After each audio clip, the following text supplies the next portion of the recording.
रात का सन्नाटा था।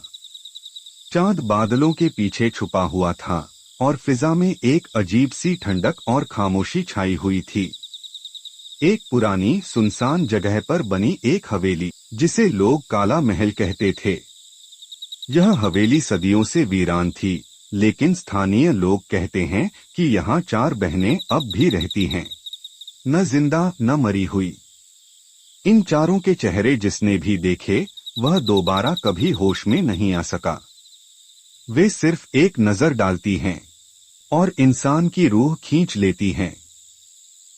वे थीं ज़ैनब, महविश, नायला और सायरा। हवेली के अंदर एक जर्जर कमरा था, जहां इन चारों बहनों की सरगोशियां गूंजती थीं। ज़ैनब, क्या तुम्हें किसी के कदमों की आहट सुनाई दी? महविश, हाँ, शायद कोई हमारी कहानी सुनने आ रहा है। नायला, अब अगर कोई आएगा तो हम उसे खेलने देंगे ना? सायरा, पहले खेल, फिर क्या मत। उस रात 2 नौजवान लड़के अदनान और हमजा काला महल की डॉक्यूमेंट्री बनाने आए। अदनान और हमजा अदनान, ये वाकई वही हवेली है ना? अदनान, खां, यही है काला महल, जहां से कोई जिंदा वापस नहीं लौटा।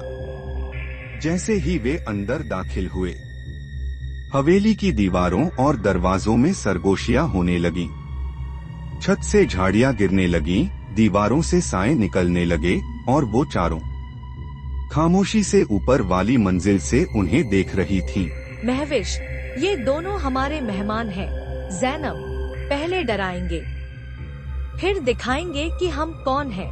अदनान ने टॉर्च ऑन की और दीवार पर कुछ अजीब निशान नजर आए।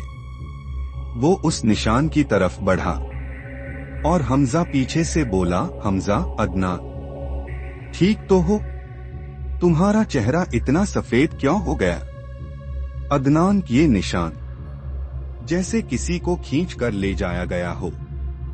अचानक कमरे की लाइट चली गई और सिर्फ एक लाल आंख चमकी, फिर एक चीख और पर्दा गिर गया।